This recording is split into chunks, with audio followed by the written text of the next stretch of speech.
Hey guys, this is Colin here. And today I'm going to be giving you another deck profile of windups, but this is for the new format. And you guys, I know a lot of you guys were like, after the ban list, thought one of two things. After you saw it, one is that windups are dead, and that the Summoner Monk version and all the windup shit, just like everything sucks, and windups are completely just unplayable and are just not good. Or you thought, hey, there's like a little Summoner Monk or Tin Plate Goldfish or TG Warwolf or whatever, and you guys are like, oh, I can still do the Shock Lock, I can still do all these combos, and the deck is still good because you can do all this stuff. Well, I'm actually here to show you that there's a third thing, in that that you can take this ban list, and telling you that both of those ideas are wrong.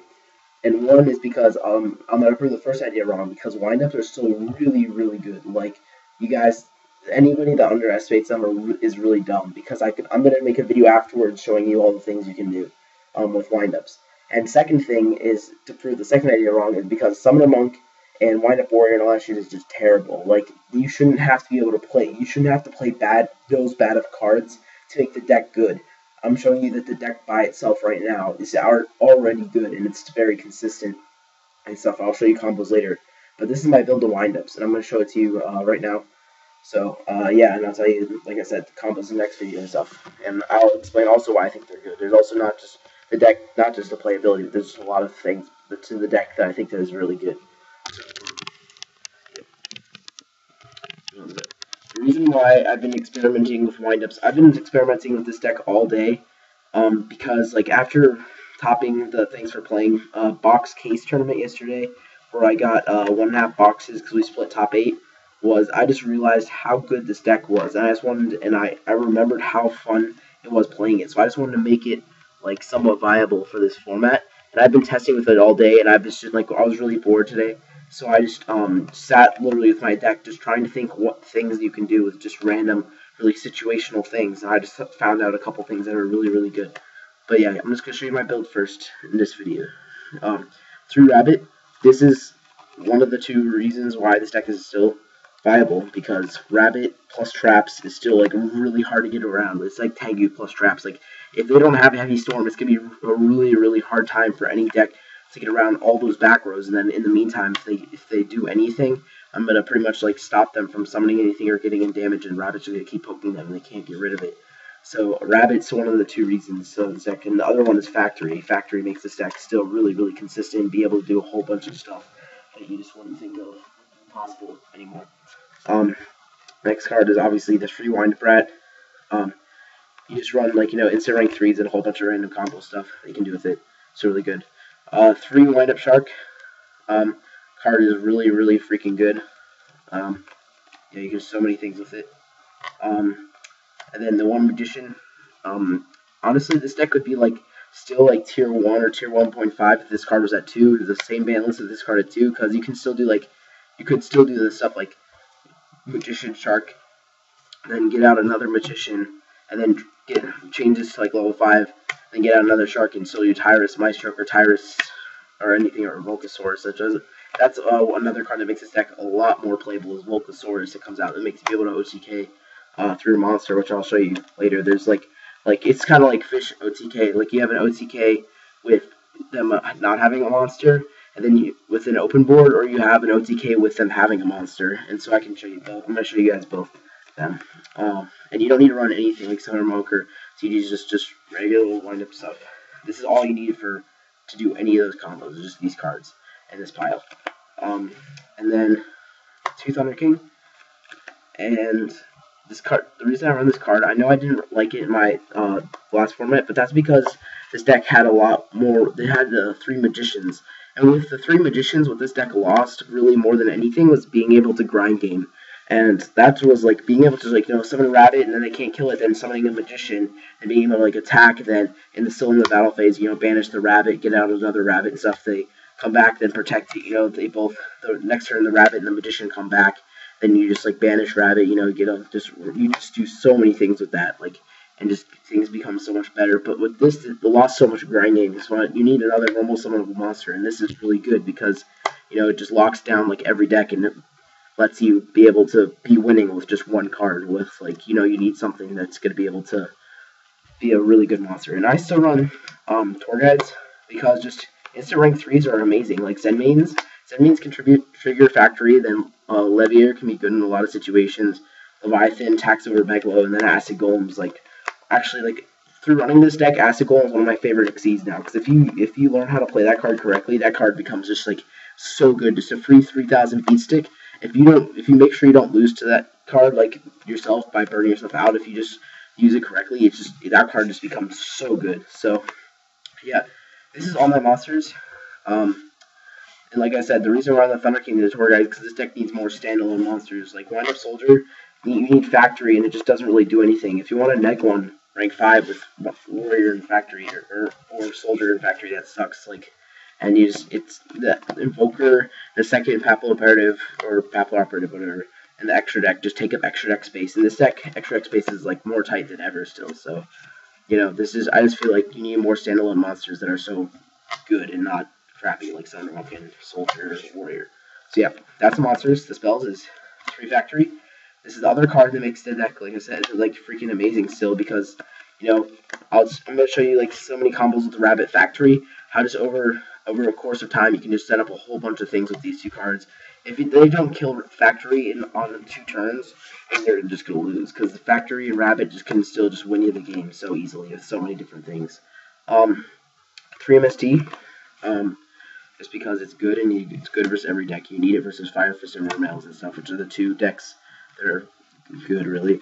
And then double 10 key, because you need to get to that Rabbit fast enough. Like I said, Rabbit with traps or Rabbit Factory is how you win most of your games, so you need something to summon. I run Lance. I run this because this deck sometimes has, if you want to, you lost a warning, so if they have a monster that you can't get over or something, then Lance can be able to do that for you. Or it acts like a deep prison, because if you set it and stuff. But at the same time, there's a lot of plays excuse me, sorry, like Diamond Direwolf. This deck abuses the hell out of Diamond Direwolf now. And I'll show you the combos with that.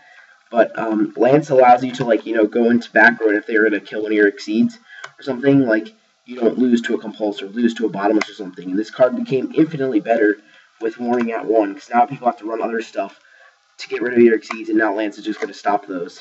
And then Reborn, Dark Hole, and Heavy. I cut Avarice because, like I said, I already hated Avarice in the other version, in the other, last format windup. So, this format windups is even worse. It's just really, really bad. It's dead, 90% of the time. You can make it live, but, I'd rather run other cards. Lance just is, kind of in the place of it. If you're not bad, get, Lance one of their back rows, then MST the other, continue going off, and it's just done. And then that's it for spells. I think it's still 12 spells. It's 14 monsters, I think 12 spells, and I don't know how many traps I have to count. But for Phoenix Chain still, if you want to know my explanation, just really, my traps is the exact same as last time. Double Prison, double Mirror Force, double Torrential, 1 Warning, obviously, because it went to 1, Judgment, and then Starlight Road. This is also another thing I play over Avarice and stuff, because this deck, a lot of times you have to go off a lot earlier than last time, because like I said, it can't grind game as well, so you need to have protection.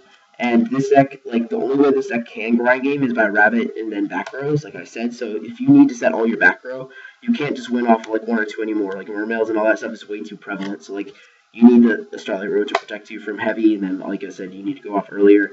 It stays you from Torrential. And it's also just pretty much what I cut for Zenmai. I'm just okay, that's fine. I'll cut Avarice, put this in, then put it in Stardust, and that's pretty much it. And then so the 1 Warning and the Avarice came out for the 2 Lances pretty much. And it's been working really, really well. And that's the deck. That's the main deck. I'll show you the extra deck, because the side deck is gonna be pretty similar probably to last time, but I have to I think I have to put more stuff in for Dark Worlds, because Dark Worlds is a really, really good deck, because freaking Deck Devi and Eradicator are still real cards, and that deck is seeing a lot of play in my area. I don't know why. It's there's so many people playing it. So, and that guy that topped YCS kind of influenced people too. So on top of that, I think Dark Worlds is gonna be a really big deck in next format. So that means this triggers Factory, which I've used a lot now since Zenmai's not there. I'll just go into Zenmaines and I'll activate Factory, and I'll just crash Zenmaines into something, and then they'll just like something that's not that relevant. Like it could be like an Abyss Pike or something, and then I can just use Factory, and I can just search either a Shark, Magician, or Rabbit usually, and it just like I can just go Tour Guide, like Tour Guiding into Zen Mains, then attacking into something like I said irrelevant like Pike, and then just like getting the Factory searches like how I've been doing a lot of stuff, and it helps a lot. So this is like replaced part of what Zen Mighty did. Like when you went Zen Mighty to get out just Rabbit to like Grind Game or Trigger Factory, like this, that's what this does now. Leviathan, this card is really good. Like with Zen Mighty and all that stuff gone, like I've just been tour guiding into Leviathan. It's just so good. I just forgot how good it was. Like just Megalo is 24. This is 25. Like and like I already talked about Assegal and how good it was. Levier, Tempo, Shockmaster. I don't make this very much anymore, but there's times where you do it. Like really, you just make it versus Mermail because they can't do anything when you go Shockmaster, call monster effects. Like, but other than that, there's no really like cool combo that I've really thought of that is like that interesting with this. Photon.